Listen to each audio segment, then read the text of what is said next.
आकृति, good morning आकृति। Are you there आकृति? Yes sir. ओके, सो अभी जो समस्या है वो ये है कि हम ज्ञान की शर्तों और विशेषताओं के बारे में बात कर रहे हैं। तो ज्ञान की शर्तें तीन हैं एजेयर के अनुसार, और इन्हीं ज्ञान की शर्तों को ही ज्ञान की विशेषताएं कहते हैं। तो ज्ञान की तीन शर्तें क्या क्या हैं यह हम डिस्कस कर चुके हैं। क्या क्या है? पहली है, जो ज्ञान है वह सत्य होना चाहिए, और दूसरा ज्ञान निश्चित होना चाहिए, और तीसरा ज्ञान की निश्चितता का प्रमाण होना चाहिए। Knowledge has three conditions. Number one, truth. Number two, certainty. Number three, right to certainty. That is सत्यता, निश्चितता और निश्चितता का प्रमाण। ऐसा प्रतीत होता है कि आप इसको समझ गई हैं, इसीलिए अब आगे की बात करते हैं। आगे की बात में यह है कि यूनिट 1 में दो सेक्शन है। एक तो एजेयर की पुस्तक द प्रॉब्लम ऑफ नॉलेज का पहला चैप्टर, जिसमें ये मुख्य रूप से बात की गई है कि ज्ञान की तीन विशेषताएं या शर्तें होती हैं: सत्यता, निश्चितता और निश्चितता का प्रमाण। और दूसरा पार्ट है इस यूनिट का, फर्स्ट यूनिट का, गेटियर प्रॉब्लम। तो गेटियर प्रॉब्लम क्या है उसके बारे में आज चर्चा हम करने जा रहे हैं। गेटियर प्रॉब्लम जो है वह एडमंड गेटियर का एक लेख है, जो कि एनालिसिस पेपर में प्रकाशित हुआ 1963 में। 1963 में ये पेपर प्रकाशित हुआ है, और उस पेपर का नाम है, लेख का नाम है, is justified to believe knowledge. ये लेख आपको गूगल से डाउनलोड मिल जाएगा, लेकिन ये अंग्रेजी में है, तो इसको आप पढ़िए। अगर समस्या आती है तो मुझसे डिस्कस कर सकती हैं। तो ये पेपर का नाम है is justified to believe knowledge, अर्थात क्या सत्यापित सत्य विश्वास, इज जस्टिफाइड ट्रू बिलीफ, क्या सत्यापित सत्य विश्वास ज्ञान है? सत्यापित सत्य विश्वास को ज्ञान कहा गया है, और ज्ञान और विश्वास में अंतर होता है। पहली बात तो ये स्पष्ट कर देना आवश्यक है इस कॉन्टेक्स्ट में एक बार फिर से, हालांकि हम लोग इसको पढ़ चुके हैं फर्स्ट चैप्टर में एजेयर के, कि ज्ञान और विश्वास में अंतर क्या होता है। मुख्य रूप से ज्ञान का जो कथन है, जो संज्ञानात्मक कथन होता है, वह निश्चित रूप से सत्य होता है, लेकिन जो विश्वास का कथन है वह सत्य भी हो सकता है और असत्य भी हो सकता है। जिसको कि आप विश्वास करते हैं वह कथन आपका सत्य भी हो सकता है और असत्य भी हो सकता है, क्योंकि विश्वास टूट भी सकता है। जैसे अगर आप ये कहते हैं कि मेरा यह विश्वास है कि आज शाम को बारिश होगी, तो यह कथन जो है ज्ञान का कथन नहीं कहा जाएगा, यह कथन कहा जाएगा विश्वास का कथन। क्यों कहा जाएगा विश्वास का कथन? यह कथन विश्वास का कथन इसलिए कहा जाएगा क्योंकि यह कथन सत्य भी हो सकता है और असत्य भी हो सकता है। यह ज्ञान का कथन नहीं है, क्योंकि इसमें असत्यता की संभावना है। और ज्ञान का कथन किसे कहेंगे? ज्ञान का कथन जैसे आप कहते हैं 2 + 2 = 4, यह कथन सत्य है, तो इसे ज्ञान का कथन कहा गया है। तो सत्यता जो है वह एक निश्चित विशेषता है, निश्चित शर्त है ज्ञान की, अर्थात संज्ञानात्मक कथनों की यह निश्चित विशेषता है कि वह सत्य ही होते हैं, जबकि विश्वास के कथन सत्य भी हो सकते हैं और असत्य भी हो सकते हैं। तो ये तो पहली विशेषता है ज्ञान की। जो दूसरी विशेषता ज्ञान की है वो निश्चितता है। तो दूसरी विशेषता को भी हमने अच्छी तरह से अध्ययन किया है। दूसरी विशेषता है जिसके बारे में हमने विस्तार में डिस्कशन किया है। एक मुख्य रूप से एक पूरा प्रश्न इस पर आता है आपके एग्जाम्स में, और वो ये है, does knowing consist in being in a special state of mind? क्या जानना मन की एक विशिष्ट अवस्था है? क्या जानना मन की एक विशिष्ट स्थिति है? क्या जानना जो है, जिसे हम जानना कहते हैं, वह मन की एक विशिष्ट स्थिति है, पिक्यूलियर स्टेट ऑफ माइंड। तो इस संदर्भ में हमने डिस्कस किया कि जैसे जो अतीन्द्रिय ज्ञान होते हैं, जैसे जो ज्ञान प्राप्त होता है जिसे कि जैन दर्शन में कहा गया है अवधि ज्ञान, मनः पर्याय और केवल ज्ञान, जिसके लिए सेंस ऑब्जेक्ट कॉन्टैक्ट जरूरी नहीं है, इंद्रिय का विषय के साथ सन्निकर्ष आवश्यक नहीं है। तो इस प्रकार के ज्ञान के बारे में जो बात की गई है भारतीय दर्शन में और विशेष रूप से जैन दर्शन में, जिसे कि ट्रांसेंडेंटल नॉलेज आप कह सकते हैं, जिसे कि इंट्यूटिव रियलाइजेशन कहा जाता है वेस्टर्न फिलॉसफी में। तो इस प्रकार के ज्ञान के बारे में ना तो एजियर मानते हैं और ना तो गेटियर मानते हैं कि ये इस तरह का कोई ज्ञान होता है। तो ज्ञान की दूसरी विशेषता क्या हुई कि ज्ञान जो है वो एक विशिष्ट मन की स्थिति नहीं है, बल्कि ज्ञान जो है ऑब्जेक्टिव सर्टेनिटी है, वस्तुनिष्ठ निश्चितता है। और ज्ञान की तीसरी विशेषता क्या है कि इस निश्चितता का आपके पास साक्ष्य है। ज्ञान की निश्चितता का साक्ष्य क्या है, यह आप और हम पिछले क्लासेस में देख चुके हैं कि एजे एयर कुछ साक्ष्यों की बात करते हैं, जैसे ऐतिहासिक प्रमाण, जैसे साइंटिफिक नॉलेज, जैसे मेमोरी। इस प्रकार के जो साक्ष्य हैं वह ज्ञान की निश्चितता के साक्ष्य एजेयर मानते हैं, और वो ये कहते हैं कि ये ज्ञान की तीसरी विशेषता है। या ज्ञान की तीसरी विशेषता क्या है कि जो ज्ञान की दूसरी विशेषता है उसका साक्ष्य होना आपके पास। ज्ञान की तीसरी विशेषता है निश्चितता का साक्ष्य, सत्यता, निश्चितता और निश्चितता का साक्ष्य। यह तीन विशेषताएं हैं ज्ञान की, तीन शर्तें हैं ज्ञान की। अब गेटियर जो अपना पेपर प्रकाशित करते हैं 1963 में, वो प्रकाशित करते हैं किस जर्नल में, एनालिसिस में 1963 में। तो उसमें यह स्थापित करते हैं कि जो ज्ञान है वह मुख्य रूप से जैसा माना गया है कि ज्ञान की तीन शर्तें होती हैं या विशेषताएं होती हैं, सत्यता, निश्चितता और निश्चितता का प्रमाण। तो ये विशेषताएं मान्य नहीं है, इन विशेषता को हम स्वीकार नहीं कर सकते। इसी बात को जो है वो गेटियर अपने पेपर में रखते हैं और ये कहते हैं कि किस प्रकार से ज्ञान की इस विशेषता को, ज्ञान की इस शर्त को हम स्वीकार नहीं कर सकते हैं, उसके बारे में वह गेटियर अपने इस पेपर में चर्चा करते हैं। तो ज्ञान की जो तीनों विशेषताएं हैं बेटा, वो आपके मन में स्पष्ट रूप से होनी चाहिए। पहली बात तो यह जानने के लिए कि ज्ञान की जो तीन विशेषताएं हैं वह आपको स्पष्ट रूप से आनी चाहिए। गेटियर की जो ये समस्या गेटियर उठाते हैं वो ये उठाते हैं कि जैसा कि परंपरागत ज्ञान मीमांसा में माना गया है कि ज्ञान की तीन विशेषताएं या शर्तें होती हैं, तो वास्तव में ये ज्ञान की ये तीन विशेषताएं या शर्तें जो है अपर्याप्त हैं। अर्थात यह कहना कि ज्ञान की तीन विशेषताएं या शर्तें होती हैं और इन ज्ञान की तीन विशेषताओं या शर्तें ये निम्नलिखित हैं, अर्थात सत्यता, निश्चितता और निश्चितता का प्रमाण। तो ये तीनों चीज़ होने से ही ज्ञान प्राप्त नहीं हो जाता है। अर्थात किसी कथन को संज्ञानात्मक का दर्जा प्राप्त तभी होगा जबकि वो ये तीनों विशेषताएं उनमें हों, जैसा कि परंपरागत ज्ञान मीमांसा माना गया है, वास्तव में स्वीकार्य नहीं है, क्योंकि ज्ञान की ये तीनों शर्तें जो है पर्याप्त नहीं है, अपर्याप्त हैं। मुख्य रूप से यही बात गेटियर ये समस्या उठाते हैं अपने इस लेख में 1963 में, जो कि अत्यंत चर्चा का विषय है। दर्शन शास्त्र में आज तक चर्चा में है इस बात को लेकर के कि गेटियर जो समस्या उठा रहे हैं, जो ये बात कह रहे हैं कि ज्ञान की जो शर्तें हैं वो अपर्याप्त है, तो वास्तव में क्या ये बात सही है कि गलत है। अब ये बात करने के लिए गेटियर जो अपना पेपर 2.5-3 पेज का पेपर है ये, और अगर आप लाइन बाय लाइन पढ़ेंगी तो ये आपको स्पष्ट हो जाएगा, ये 2.5-3 पेज का पेपर। तो इस पेपर में सबसे पहले वो ये बताते हैं कि जैसे दो दार्शनिकों का नाम लेते हैं, टिसोम का लेते हैं और एजेयर का लेते हैं। वो कहते हैं टिसोम ने भी माना और एजेयर ने भी माना। तो एजेयर का नाम लेते हैं क्योंकि एजेयर का टेक्स्ट हमारे पास है, तो इसलिए जो है इसको पढ़ना जो है हमारे लिए सुखद है, क्योंकि एजेयर का हम पढ़ चुके हैं पहला चैप्टर। तो पहले चैप्टर में एजेयर ने कहा है स्पष्ट रूप से ज्ञान की तीन विशेषताएं शर्तें होती हैं, सत्यता, निश्चितता और निश्चितता का प्रमाण। तो एजेयर के इस कथन के विरुद्ध गेटियर कहते हैं कि एजेयर गलत है।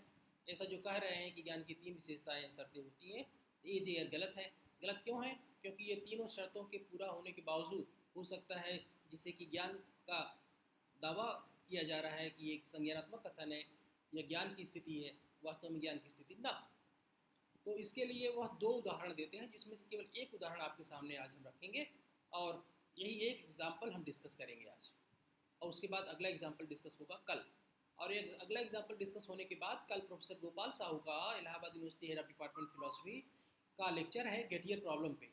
तो अगर आप इस पहले उदाहरण को आज कर लें और दूसरे उदाहरण को कल कर लें और उसके बाद उनका लेक्चर सुन लें, तो ये जो एक यूनिट का एक पोर्शन है गेटियर प्रॉब्लम, वो आपका पूरी तरह से तैयार हो जाएगा।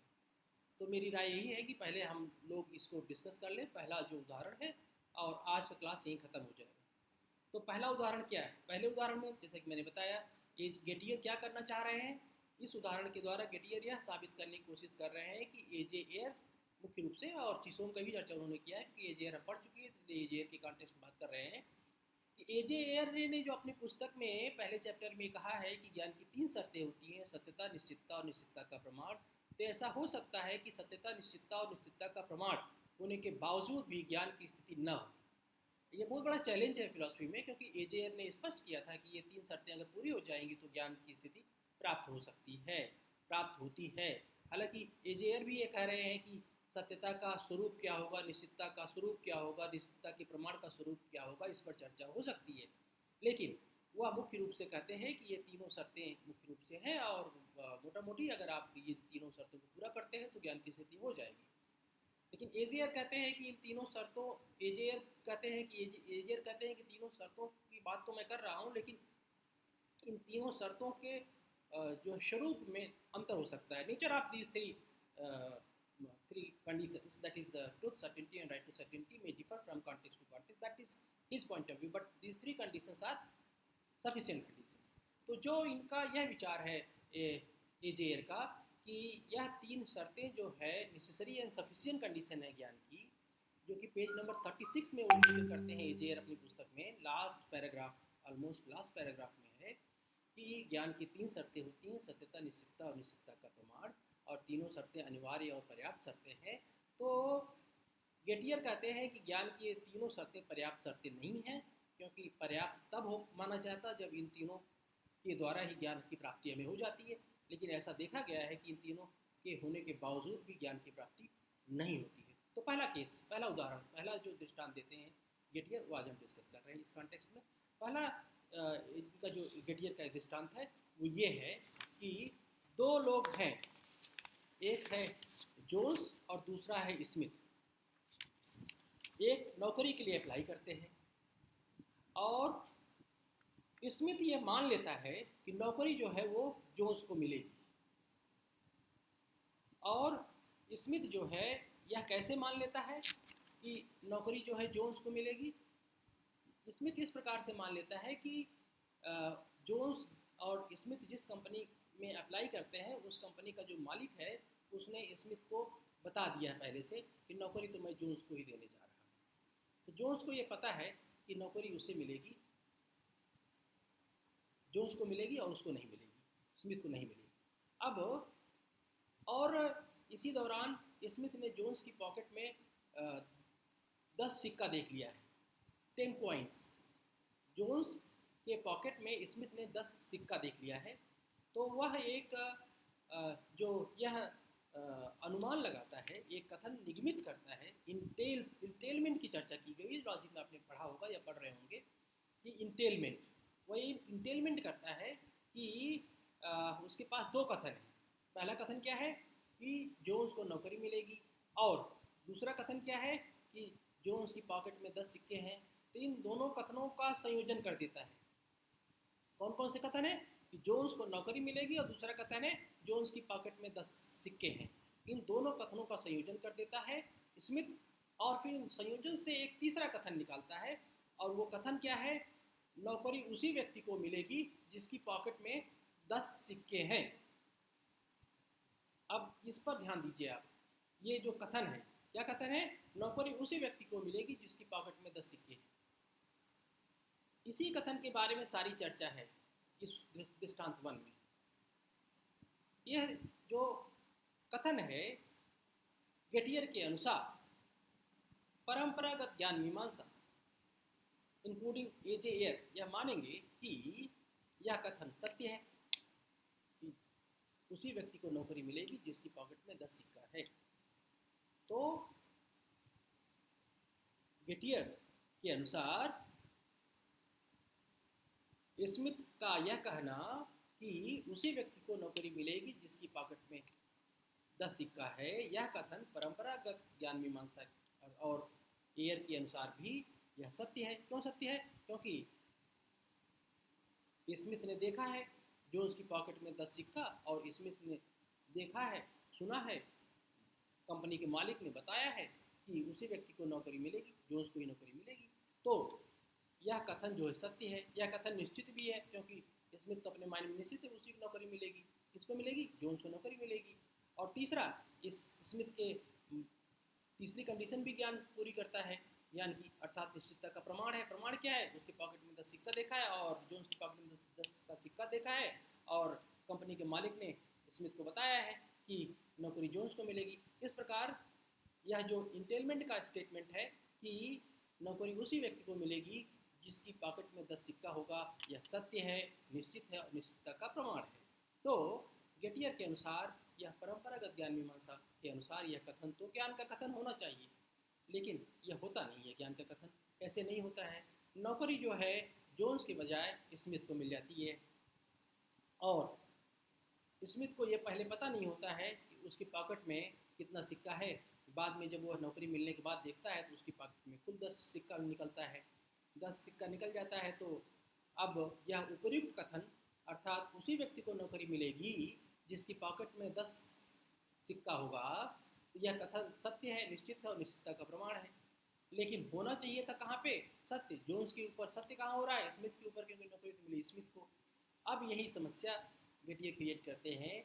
इस प्रकार गेटियर के अनुसार ज्ञान की तीनों शर्तों के पूरा होने के बावजूद, जिसकी चर्चा एजेयर ने अपनी पुस्तक द प्रॉब्लम ऑफ नॉलेज में की है, ज्ञान की तीनों शर्तों के पूरा होने के बावजूद ऐसा हो सकता है कि ज्ञान की प्राप्ति न हो, अर्थात सत्यता, निश्चितता और निश्चितता का प्रमाण होने के बावजूद ऐसा हो सकता है कि ज्ञान की प्राप्ति संभव न हो, क्योंकि इस दृष्टांत में जैसा कि स्पष्ट किया गया है, नौकरी मिलनी होनी थी जोन्स को, अर्थात जोन्स के बारे में बात की जा रही थी कि जिसकी पॉकेट में 10 रुपये का 10 का सिक्का होगा, और जो व्यक्ति जो है उसको नौकरी मिलेगी जिसकी पॉकेट में 10 सिक्का होगा, उस व्यक्ति को नौकरी मिलेगी।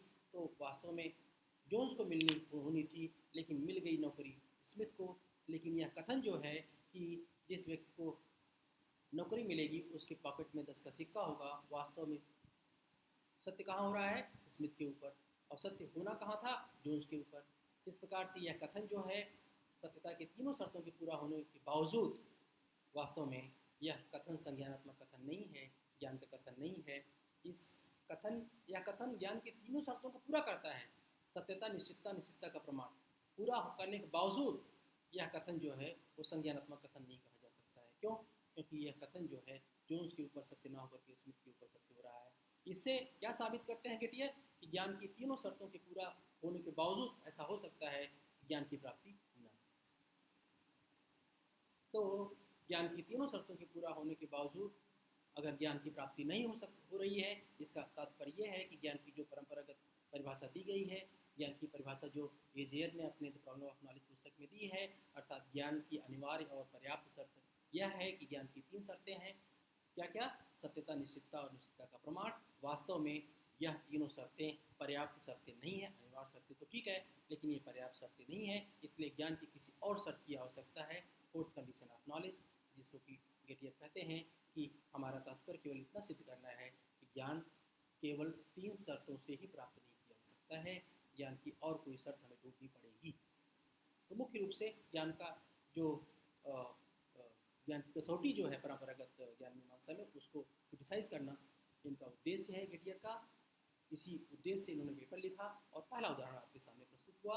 और इसमें अगर कोई समस्या हो तो आप पूछ सकती हैं, अभी पूछ सकती हैं और बाद में भी पूछ सकती हैं। और दूसरा एग्जाम्पल जो है वो हम कल सुबह चर्चा कर लेंगे, तो ये पूरा हो जाएगा गेटियर। और ये बहुत इंटरेस्टिंग है आकृति, अगर आप चाहें तो इसको डिस्कस कर सकते हैं। ठीक है आकृति? जी सर। तो अगर कुछ पूछना हो बेटा तो आप अभी पूछ सकते हैं,